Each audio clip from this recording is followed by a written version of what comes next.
Hey, Jules the Doula here, welcoming you to the Virtual Mama Connection. Listen in with me every week as we bring you birth stories and experiences straight from our parents' hearts, always providing you a lifeline of education and communication, keeping you ahead of the game with the best of the best care providers and educators. And just a little reminder out there, anything you hear on our podcast is not to be used as medical advice. Please visit our disclaimer on thevirtualmamaconnection.com. Here for a special segment. We're in the studio this morning with our friends from Hive Studios, and this segment is very special today because I've got these wonderful, amazing fathers here with me, and they are all with our local police agency. So we've got Jeff, we have Dan, and we have John. Morning. Thank you guys so much for being here with us. Yeah, thanks for having us all. I'm really thankful, and I want to give a big shout out to all of you and all the hard work you guys do for our community and keeping us safe. That's a big deal to me. I 100% support you guys, and we all do. So thank you for that. Appreciate that. Thank you. Yeah. So, but before we jump in, let's see. We also want to talk about, we got some really great questions here for you. So let's start with, how has your job given you guys, any lessons or the day-to-day life of what you do? Do you take away things from that and apply that into your role of fatherhood, being a dad? Anything there that you want to? You want to start with that one? I'm the most recent father out of the three of us here. Honestly, I think just experiencing different things at our job, you don't think about certain things before you're a father when you're a police officer. So you go to these calls and they become just an everyday occurrence that you go through.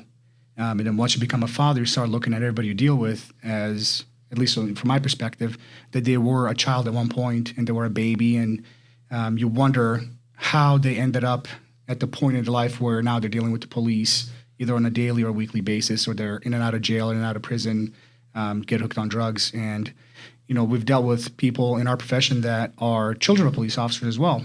So you can't just say, well, they must have had a bad upbringing at home. There's always these outside factors. So there's just something that just makes me think every single day of my life. I go home from work, and I get home from work about 7 in the morning, and I usually peek inside my kids' rooms and look at them, and I think to myself, man, I really hope I'm doing a good job because, the guy that I dealt with last night that either committed a murder or got murdered or whatever happened, right. At one point, he was a baby like that, and he was sleeping in a crib, and somebody did hold him. Maybe they didn't. I don't know. Maybe that's what leads to that, But I feel like I just try to love my kids as much as I can, and it makes me also a little bit more understanding of people on the street as well. Not that I wasn't understanding before. I'm a fairly social person. I've always prided myself on good customer service, even before I was a cop, because that's the way I look at it, is that it's a very customer service-based profession. And anybody who lives in our city or is driving through our city, they're a taxpayer, and they deserve our services. So we want to try and provide the best that we can every single time. So that's just how I look at it is. That's a lot of compassion from your heart for those that might have done something really terrible too, where you're thinking about them as a child. Yeah, right? Well, I think most of us feel that way. Maybe some people just don't understand it yet. Right. But I think a lot of officers have compassion, and I see it every day on my end because I have a lot of junior officers working for me, and I see some guys with 6 months or a year on that are 22, 23 years old, and they'll arrest somebody and they'll offer them water, they'll offer them food if they're hungry before they go to jail, even though this person just committed a crime and now we're dealing with them. Right. There's just a lot of compassion there from everybody. So I think compassion is one of the things that vast majority of police officers do have in their heart. Maybe that's related to fatherhood, or they're not necessarily related in the way that I related, but I've been around for the last 15 years with my friends that I worked with, and a lot of them were not fathers for a long time, and they feel the exact same way I do. I have a different take on being a father with kids. My kids are older. Okay. My youngest is 18. Uh-huh. My biggest fear isn't so much that they're going to get hooked on drugs, but I worry about them driving cars. I worry about them crossing streets, when they go for walks. It's just because it's really just the inattention of drivers. And people really aren't paying attention, and they're in such a rush that, if I know that, one of my kids is walking to the store or the coffee shop or something like that, it's one of those fears that I have is oh, they're going to be crossing the street. And I find myself mapping them sometimes. Just okay, they've crossed the street. They're fine. And I don't know how many times I've told them, watch people making left-hand turns.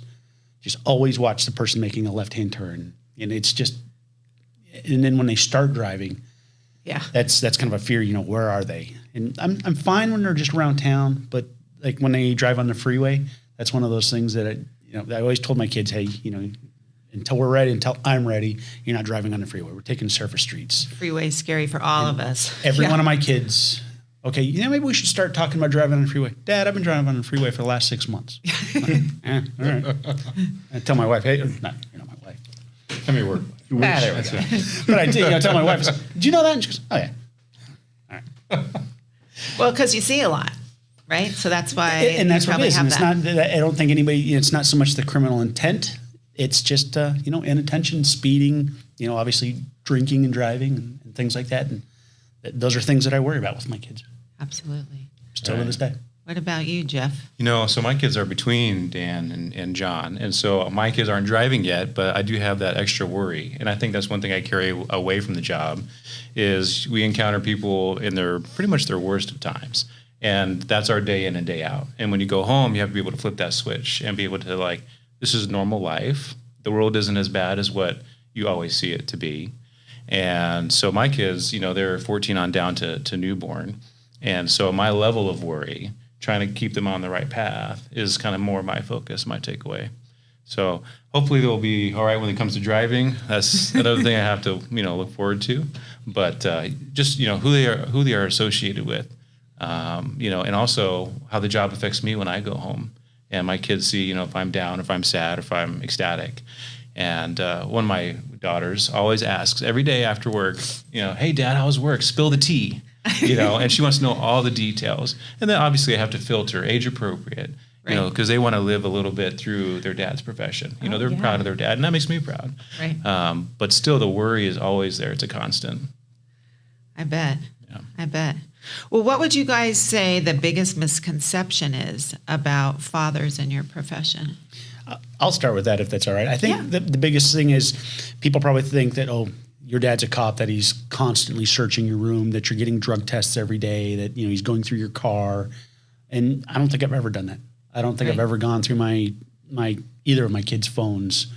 There's a certain respect level that we've had, and you raise your kids a certain way, and you kind of you have to rely on a lot of faith and trust. So I'm sorry to interrupt that, but my mom is not a cop, and I just found out this past year that when I was from the ages of 13 to 20 when I lived at home, that she would search my room every single day. She would search my car every single day because she was so worried about me getting hooked on drugs or dealing with the gangs, because as an immigrant, because we moved to this country from Bosnia in 1995, a lot of stuff that she was exposed to here was mostly on TV. So, she's not a cop, and I was just blown away, and I was surprised. I'm like, you've went through all my stuff? She goes, yep. She goes, I would check under your mattresses. I would check under your pillowcases, all your drawers. And then I thought back on it. I remember I got a ticket for speeding when I was supposed to be in school on the 101 and 75th Avenue. That's surprising. And, right. I was 16. I got a ticket, and I went home, and I hid it under my pillow. And my dad at the time worked second shift. He worked at a meatpacking plant, and he would get up at about 2 o'clock, and he would go to bed at he would leave the house about 2:30 and then come home late at night. So he would sleep in the morning. And I remember dropping a ticket off, not waking him up, got back in my car, and then went to school right after I got the ticket. And I got home from school, and the ticket was pinned right above our entry door. And I'm looking at it, I'm like, oh my God, I found it. And then I come to find out that my dad used to get up before he goes to work. He'd go into my room and stick his hand under my pillow and watch TV in my room. That's how I found the ticket. So what John said, that's a pretty big misconception, but I'm sure that some police officer parents do that, but you don't have to be a police officer parent to be worried about your child. And, because I was a bit of a hooligan. I never did anything criminal when I was younger, but, I was... He was on probation. A bit loudmouth kid, Really? Oh, back then? You know what, John? We'll talk about this after this podcast. We'll have some discussions after this. Trade sponsor. Yeah, gotcha. I'm sorry. You can... I apologize. I forgot what I was going to say. Searching rooms, trust. No trust in my house, apparently. Misconception. Well, is there a misconception that you think that? I think John's right. I think there is that misconception. That's the biggest one. Because what do you see on TV? You see the meet up with trained police officer parents a certain way. You see on social media, there was a post probably 5 or 6 years ago where a young lady was going to prom and her dad had like 6 of his police officers buddies around the guy outside of the house.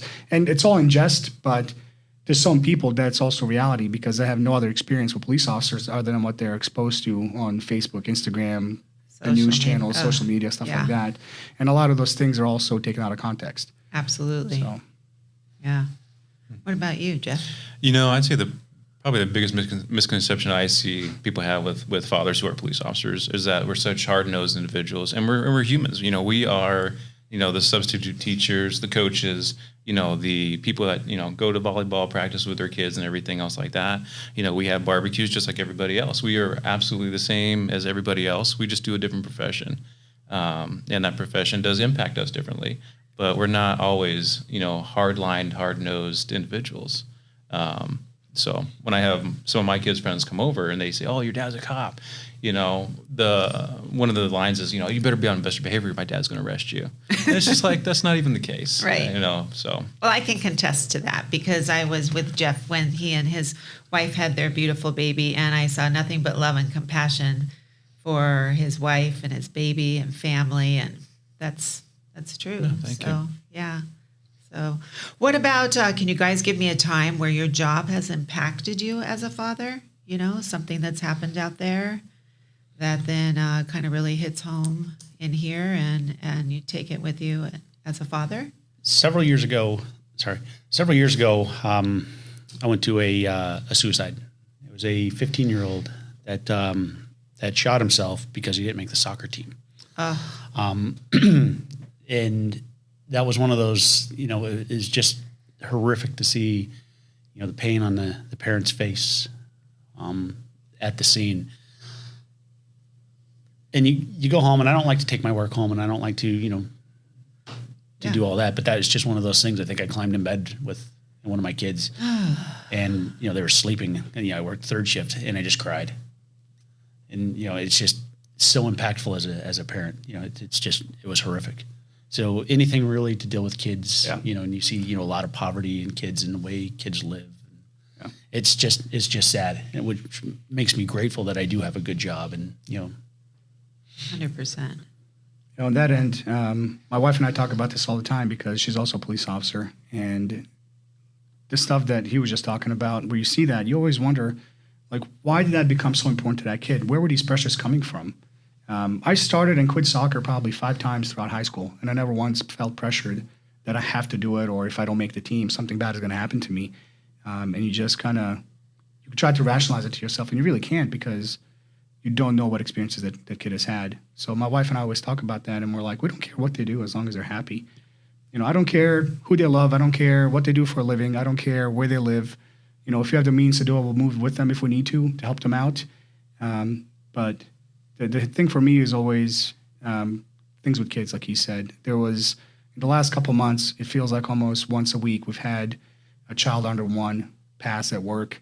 Oh. And the thing that I'm kind of grateful for is that me being a supervisor, I am that much more removed from the scene itself because my guys are usually the first ones on scene. So they're the ones that are doing life-saving measures, talking to the fire department. I just kind of gather info and I go from there. So I think that if I was in that capacity as a police officer, it would affect me a lot more. But now I just worry. I worry about my little one because he's 9 months. So every time that's happened, I'd go home and I'd check to make sure he's breathing, and I would take the baby monitor from my wife and I would go sit in my office and kind of zoom in on him and make sure that his chest is rising and falling, because it just happens sometimes that kids just stop breathing. So that's the stressful part of it for me. But that's also something I didn't know as a father before I became a father, is that that's a real fear that people have, that right. SIDS is a real thing and it's unexplainable sometimes. And that's very stressful to me. So I think every time I deal with kids, every time I hear the hot call come out, the tone that we play on the radio that notifies that that's the call that's coming out, every time I hear baby not breathing, baby this, baby that, I just start driving there and I think to myself, oh my God, I hope that the fire department gets there before me so they can save this kid's life and we can do whatever we need to do to investigate that part of it. And I think the last 2 incidents that he's had involving kids, I've rolled up on and, to assist. And one of the big takeaways for me is, again, because I've got kids as old as most of the officers, on both of our squads, not you. And it's just how impactful it is to those officers. Yeah.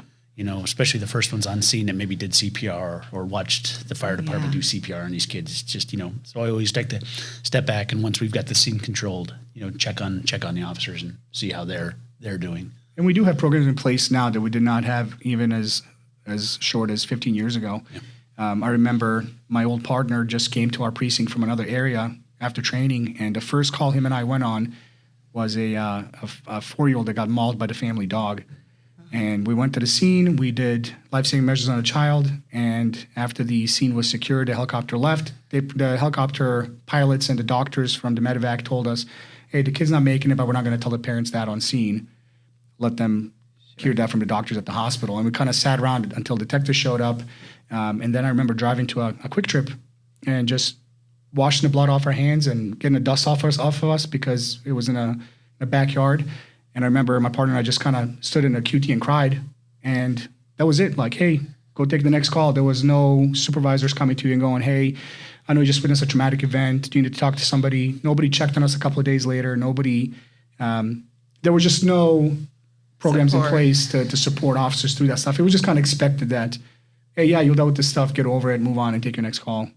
So That's rough. yeah, but now we have those programs in place where we do have a unit that helps out employees with those things where they do check on officers. They give them calls. They schedule, meetings with psychiatrists or whoever they need to talk to. And, there's still work to be done, but it's significantly better than it was even 10 years ago. Absolutely. That's great.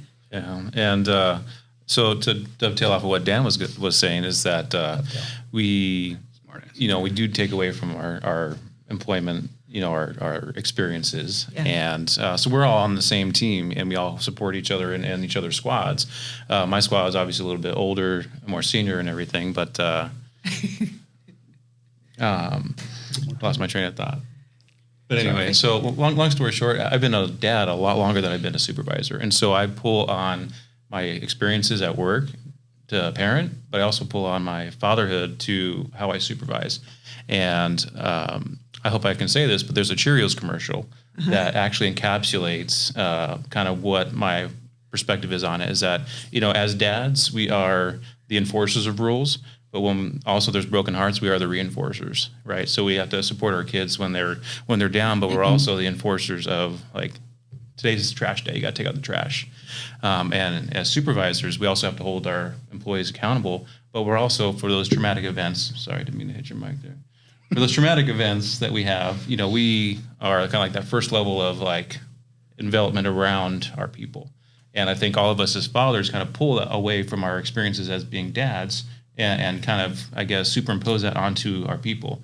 We care about our people and love our people just as much as, like, maybe not as much as our kids, but like our kids, we depend on them and we want them to grow and prosper. Absolutely. Absolutely. We had an incident, and not to bring more tragedy to it, but we had a very significant incident where two younger officers, one brand new, one off of training, witnessed something horrific.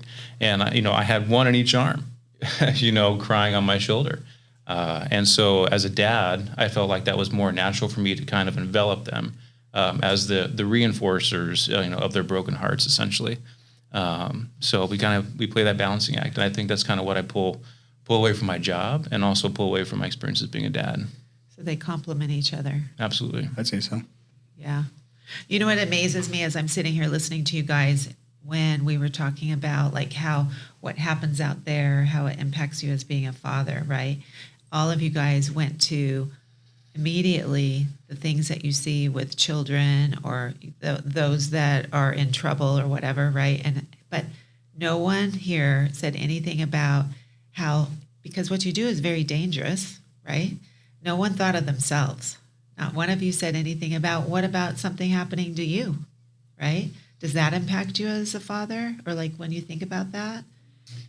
Don't think it really does. I don't know. I don't know if I ever thought about it like that. My wife doesn't work, so I'm the sole provider, I guess, at home, as far as financial and stuff. So my big thing on raising kids, and it always has been, is what if something happens to me? Is my family going to survive? Whether it's life insurance or investing and stuff like that. So that's always kind of been one of those big things for me. And as my kids get older, getting into different stages, you know, whether paying for college or, stuff like that. So I know that's always been first and foremost on my mind. My wife and I have also talked about that, and it kind of helps that she's off the street because she's in a detective position. She's been there for about 2 years now, but she worries about me being on the street. And I tried to explain to her because it's hard to have that perspective from my end because I'm not necessarily the first one on stuff, so the job is a little bit less dangerous as a supervisor, but all of us have arrived first on something at one point as supervisors, whether it's a shooting, stabbing, a drive-by, whatever it is. So you just have to do what you can to mitigate those risks. You know what I mean? I keep my speeds normal, and that's something that I instill in my guys as well. Driving will kill you. 100 police officers a year on average die from just driving incidents. You have to wear your vest. You have to be smart when it comes to responding to certain things. You have to wait for your backup. I remember when I was a young officer, I didn't think that I was mortal.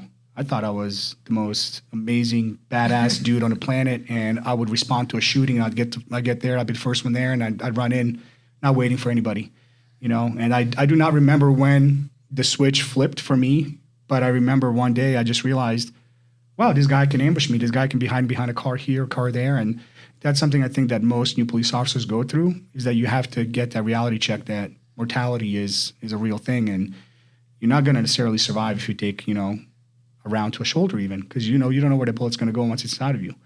So it's we don't really think about those things still. I still don't think about it actively, but it's always in the back of my mind because I don't have egregious speeds. I don't put myself in unnecessary danger. I make sure that all the angles are covered when I do arrive on scene. I make sure that when my guys are arriving before me over the radio, I say, hey, wait for your backup to get there before you approach X, Y, and Z. So we just kind of do it subconsciously, I think, and then turns into a conscious decision down the road, but we don't really think about it. These are things that he and I with junior squads have to deal with. It's a huge deal. Whether it's in briefing or, pulling somebody aside after, or, just...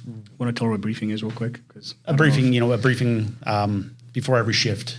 Everybody kind of gets together and you talk about policies or, things that went on a previous shift. Yeah, tactics. I bring up driving policy all the time, use of force policy, search and seizure, things like this. But we also brief back a lot of incidents that happened the day prior, or the shift prior, and you try to learn. You try to learn from every incident. Where Jeff's got a senior squad. In fact, one of the guys on his squad trained me 20 years ago, and so he doesn't necessarily have to do that. Yeah, you still have to talk about those important issues. I mean, just as your kids are older than all of our kids, but you still talk to them about their driving policy and their rules of engagement, so to speak. So I think all of us have that conversations with our groups, with our squads, and just like dads, I always tell my kids, hey, before you bike off to school, put that helmet on. So I think it's something that we all kind of do naturally as dads, and then obviously now we do them as supervisors. So, do you think you guys are more protective of your kids and your families because of the things that you see out there and the things that are kind of increasing in the communities now? I'd say to some degree, but I actually try to allow a little bit of latitude because I don't want to be overly protective. I try to recognize, we do see a lot of bad things during the day. And like I said earlier, knowing that the world is not that bad or that everyone's out to get you. Yeah. Right. So I try to let my kids, go out into the neighborhood, without dad, without, mom, when they're age appropriate. They bike to school. They want to go hang out with their friends, at the mall for a couple hours, so letting them have that latitude, that freedom, so they don't feel so confined, I think is also important.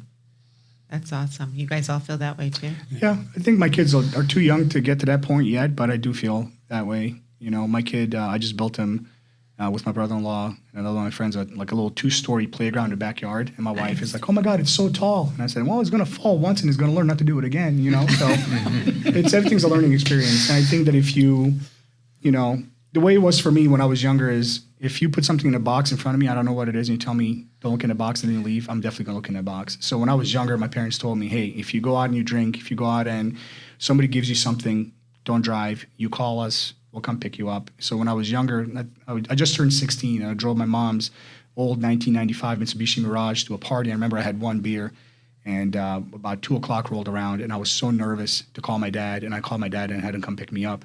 And I remember he came and picked me up in like this 1987 Dodge Colt that didn't have a heater. And I sat down next to him. He kind of hugged me on the shoulders, and we went home. He went back to sleep, and I went to bed. And then the next day, we went and picked up my car. So never drank and drove after that. Right. You know, it was.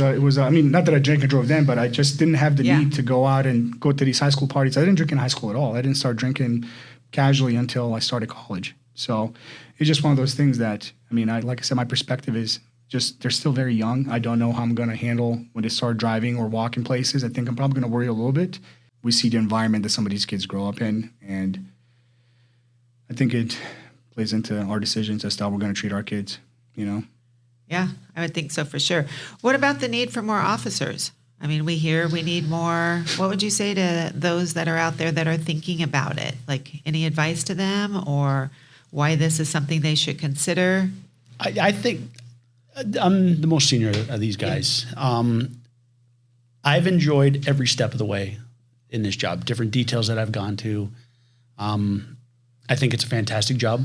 I think you see some horrific stuff, but it's fun. It still is a fun job. It still is it's a necessary job. It's an important job. And it's something I've always taken pride in. You know, I'm proud to be a police officer. I don't mind telling people that I'm a police officer. You know, when you go somewhere, you're always kind of referred to as, oh, this is John. He's a cop. Right. You know, my kids have always been kind of proud of it and told people. It's a great job. It is. It really is. You know, and people ask me all the time, you know, hey, we know you became a cop 15 years ago, 16 years ago. Would you do it today with how it's changed? And I always tell people, what you see in the media is not the reality.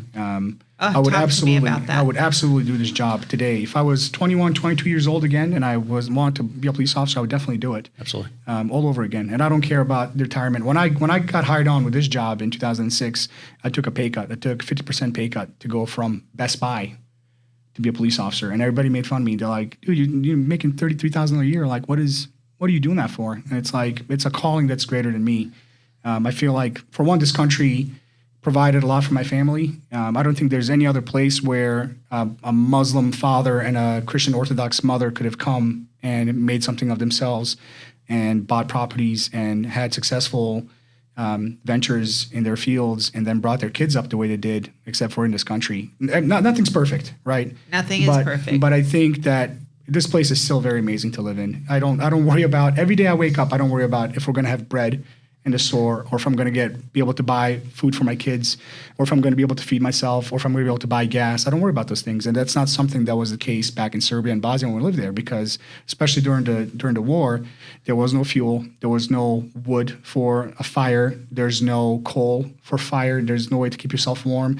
And that's something that I'm so proud of my parents for making me never feel like we were in a war zone when we were back home, is because we were always fed. Even I didn't know this either until a couple years ago, is that there would be 4, 5, 6 days in a row my parents wouldn't eat, so my brother and I could eat. Wow. And that's not something that we're about in this country. So yeah, I mean, this job it provides very well. It's a good job. It's an honorable profession.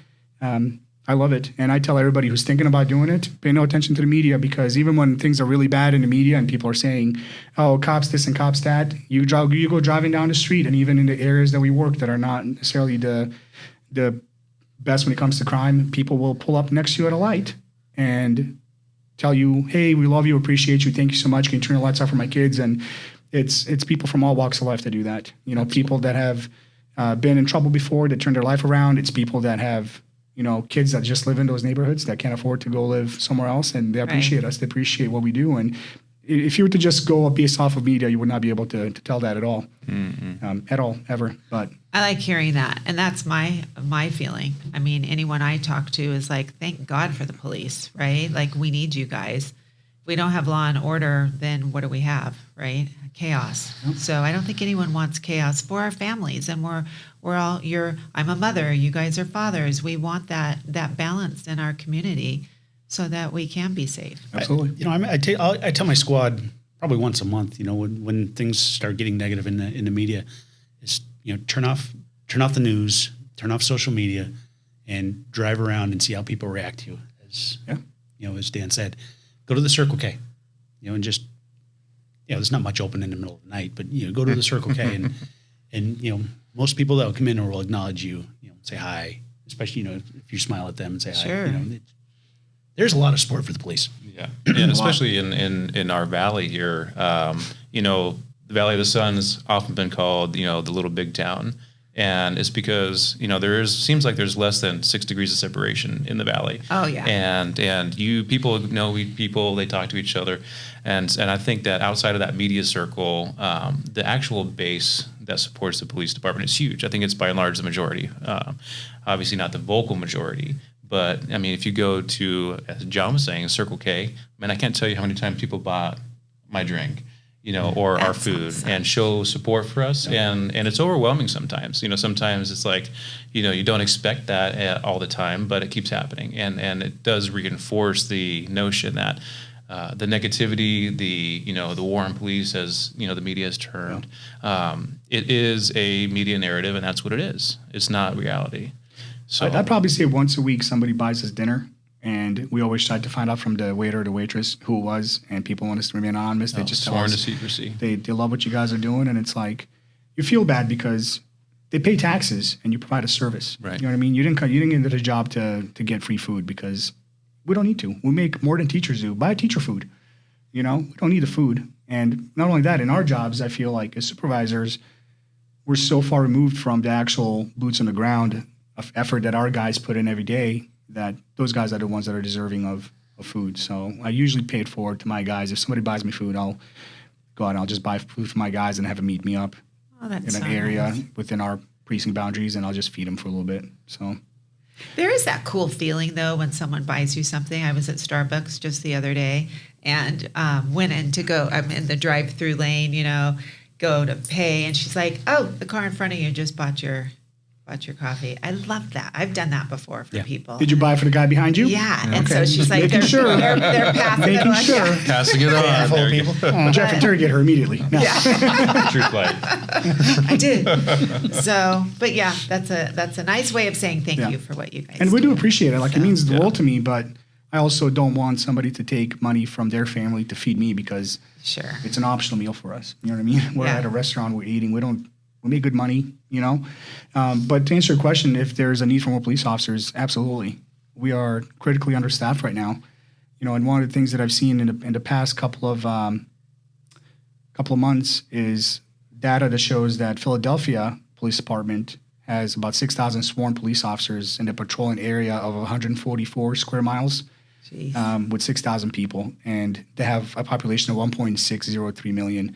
We have 1.605 million people, patrolling area of 540 square miles, but we only have 2,000 police officers. So if we were to really compare apples to apples, we drive further to get the calls, so we actually do need that more staffing so we can respond faster to critical incidents for citizens to help them out. And that's something that our agency is dealing with right now, is because they just cannot find qualified applicants to hire on the job. Do you think that's because they're scared? I don't know. I think it's just a lot of media influence. People just see the negative stuff, and there's no way for them to. I mean, what would be the incentive for you as an everyday citizen that, you get home from your long day at work and you turn on the TV while you get your dinner ready and all you hear is police officer this and police officer that, negativity. What would be the incentive for you to go and find a police officer and go, hey, can I do a ride along with you? Can I see what this job is really like? Can I talk to other police officers? People don't even want to take that step. So that's kind of difficult. Do you guys do that if people are interested? Absolutely. That's pretty cool. Absolutely. Yeah. I've had 4 ride-alongs on my squad in the last probably month and a half, and 2 of them are going to apply. So, but this is all friends of officers that are already working for me. So it's kind of a cheating the system because they're exposed to. They're usually prior military guys, so they played sports together in college, so they're kind of exposed to this police officer life anyways because they know somebody who's a police officer. And you're like, oh, wow, John's a cop, and man, John's a good guy. I wonder what that job is like, And then you talk to John because you're buddies, and then you do a ride-along, and then you apply. And that's kind of what happened with me is that a guy that I used to work at Target with, he applied, and he called me, and he was like, hey, man, you're still working at Target? I said, no, man, I've been at Best Buy for like 5 years. And he's like, you need to apply and do this job. And he said, do a ride-along. So I ended up doing a ride-along, and that was it. That was it for me. I did one ride-along, and it was incredible. Just the variety of things that I got to do that day was just incredible to me. It wasn't just get in your car, drive to work, and sit there and do this and that. It's like you truly do get to go and make a difference in somebody's life. Are you getting paid by every word you say? Maybe I am. No, but it is an exciting job, right? Yeah. I mean, you guys, it's definitely the things are switching up constantly, I would imagine. It's like a movie every day. Yeah. A never-ending, fun, sometimes tragic movie, but it's It really is, and I think that's where good communication comes, especially with your squads, keeping them motivated, especially after a horrific scene you're dealing with, and, just talking through it and, trying to keep them happy and healthy. What would you say would be the number one thing that would how would you encourage someone to kind of jump into a police agency? Well, it's not for everybody, and I think that you need to know that up front. But if you have an inkling that is for you, come try it. Like as Dan said, ride-alongs, experiencing it, front row seat to what we do is probably one of the best ways to do that. And I would say at least give it a try. If you had an inkling to do some type of public service, if you have that teacher's mentality or that servant's heart that you want to give back to your community, I would say, for me, that's one of the best ways that I've had amongst the jobs that I've had to provide that. What's the training period like for new guys coming on? I believe the academy right now is 22 weeks, and then there's post-academy, I believe, for 2.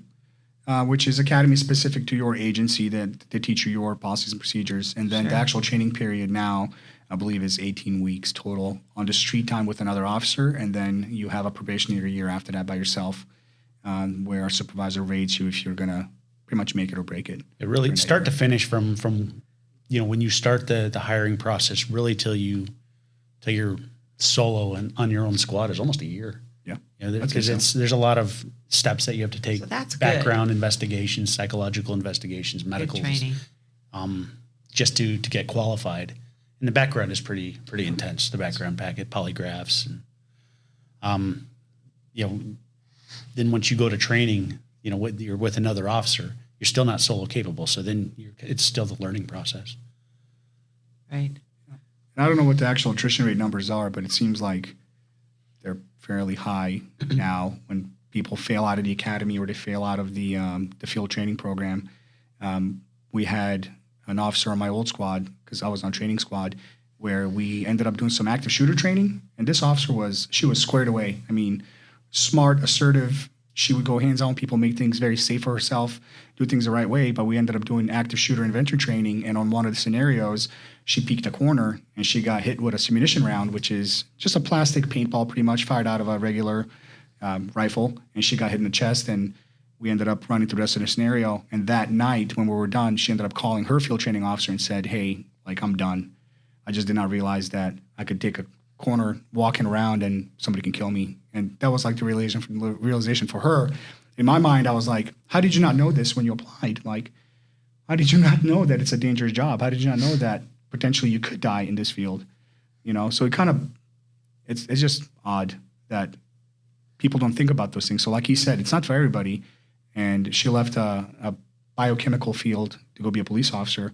And that's a huge change by itself. Oh, yeah. You know what I mean? But she did great. She was smart and assertive, like I said. But she just did not realize until that one day that, wow, I could die. I could die today. And well, that was good, though, for her. That was good, yeah. She had that. Absolutely. But it's kind of bad for us because now we took, 8, 9, 10 months and invested $90,000 into this person that now we don't have a body to fill. Which, don't get me wrong, if this is the realization that she came to and she did not have it before, I do not want her out there with us anyways, because I need people that, you don't get paid for what you're doing, you get paid for what you could potentially do. So when it comes time to go into that dangerous scene where there could be a subject with a gun or an active shooting or multiple victims down, I need people that I know are going to be dependable, that are going to make that move and do the right thing and protect our citizens and protect each other. So, well, maybe we have some listeners out there today that are listening to you guys saying, "Hey, I'm gonna go do a drive along with one of you guys." So they just call the police department and say that's what they want to do. Call your local precinct and to let them know you're interested. As long as you pass a background check, we'll stick you in a car with a police officer. You can go and see what the job is like. Very cool. Well, before we wrap up, I have a question for you guys since I'm sitting here with 3 Papa Bears. What would you say, because we've got guys listening on, I'm sure, driving around listening to you right now, that maybe they're going to be a dad here in the next 4 weeks or 6 months. What do you wish that someone would have told you guys before you were a dad? What should these men hear out there before they're going to become a father? What's the best advice you could give? The best advice I can give for anybody with new kids is save money. Save money for college. Save money for save money for them. I've always wanted to pay for my kids' college, so I end up working a lot of overtime or off-duty jobs, extra money jobs, because I want to pay for college. And I'm glad I did that, but had somebody pulled me aside and really said, hey, it's worth it to start saving, for little things like that. Yeah, I mean, That's I would good say advice. too, having your house in order, not and including finances too. So like, making sure as a dad, you want to be responsible. If something happens to any of us, we want to make sure our families are financially taken care of. So having a good life insurance policy, good safety net financially, being able to provide payments for the house and food. Food storage or water storage, just in case, there's a time when there's a toilet paper shortage. I mean, you never know when there's going to be the next thing around the corner. So I would just say plan ahead, be financially squared away. And one thing I used to tell my junior officers when I had a junior squad is get rid of that $800 truck payment, sell that darn thing, buy something, in cash, because that's what's weighing them down. I see so many people trying to chase that money when it comes to what's not necessary, instead of putting it for your family, your kids, your house, things For like anything that. else for that matter. Right. There's guys that are working every one of their days off to make ends meet because they have a $1,500 mortgage with an $1,100 truck payment. And that's not the life you want to lead when you're young. And that's something that I learned when I was a brand new officer, is that I bought a house that was $130,000. The rest of my friends were buying $400,000 or $500,000 houses. And, I don't do off duty. I don't do any off duty work at all. I only come in if somebody needs me to help with something, but I don't go out looking for extra work. I enjoy my days off. I enjoy time with my family. Even when I was single, I just liked having time to myself. And as far as advice for new fathers, I would say, don't be afraid. People worry about kids being born and things changing. It is the single most awesome experience in the world. Even when you're not getting any sleep, I always tell people, you have stayed up longer for worse people. You know what I mean? Like, whether you're in high school or college, trying to hang out with some girls middle of the night, it's like, dude, stop. Like, you can go a couple of days without sleep and get a good schedule going with your wife or significant other and make sure everybody's taken care of. But the fear for me was unreal, and nobody told me, it's like, hey man, don't worry about it. And my wife and I are both dual income. We make really good money. So financially, there was no pressure on us that way, which is a huge load off our shoulders. We didn't have kids at 25 or 22 or 21 or 20. We had kids at 35.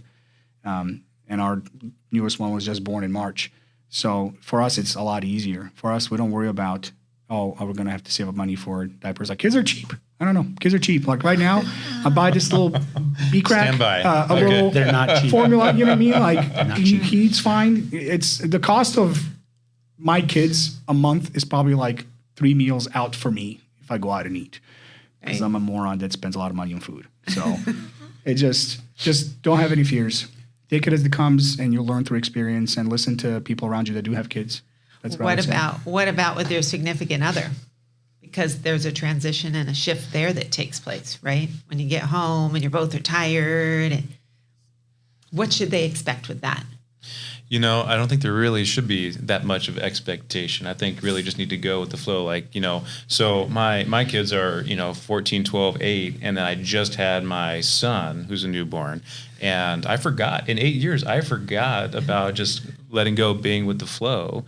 You can't get this baby on a schedule right away. You can't get on a schedule with your wife right away. Right. You have to kind of like see how the baby is and kind of go with the flow as to what their feeding schedule, their sleeping schedule, and not overly stressing about this needs to be perfect, this needs to be right. Kids are resilient. There is no perfect. And there's no perfection when it comes to that. Yeah. A few weeks into it, a couple months into it, it'll get better. A few months after that, it'll get even more better. So Yes. like, take the time, be patient with it. And I would say don't have high expectations when it comes to things need to be perfect in a certain way. Because it never will be perfect. Right. And be a team. Be a team. I Yeah. like that. Be a team. Make sure your partner is taken care of. Make sure that they get a break.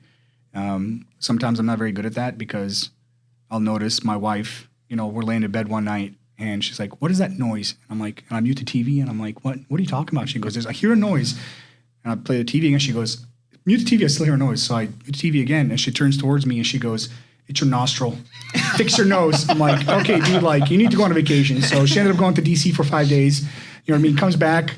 I am in no fear of getting murdered for my whistling nostril. So, you know, I think you gotta kind of anticipate those things happening because she does have the kids 4 nights a week because I'm gone on nights. Right. So she has them every night. She has them every morning. So it does get, you know, tiresome. So on my days that I do work, I try to get up at about 3 p.m. to spend at least 5-6 hours with the kids and her and help her out with bath time and bedtimes and take the kids to the park and hang out with them. So you'll notice when your partner starts, you know, trying to murder you in the shower. So just do something before that. Do something for them before that. It's a juggling act, yeah, it is. right? It really be is. in tune. Just be a team. That's it. Yeah. Look out for your teammates. That's all it is. Well, you guys, thank you so much for being here. It was really a pleasure and so much fun to have all 3 of you here. And I encourage anyone that's interested in being a police officer to call your local department and go do a drive along and see what it's like because these 3 guys are out there protecting us every day and we're thankful for you. And obviously the job has served you well. Greatest job in the world. Yes. Best job in the world. I agree. And thanks for being excellent fathers out Thank there. you. Thank you. Jules. Thank you. So Appreciate it. important. So, Yes, all right. local Valley Police Agency. Nothing specific, just local Valley Police Agency. Go there and apply and they'll treat you well. That's right. I like that plug. Good job. So thanks for Sponsored by listening, and we will see you on our next segment. Have a great day. This segment brought to you by Cave Creek Beer Borough. Add a little personality to your next party, wedding, or corporate event. Invite Cave Creek Beer Bros to entertain your guests, arriving in style and serving your beer, wine, or beverage of choice. We guarantee they will be the talk of your party. Check them out at cavecreekbeerborough.com or call 602-505-8559. You'll be glad you did.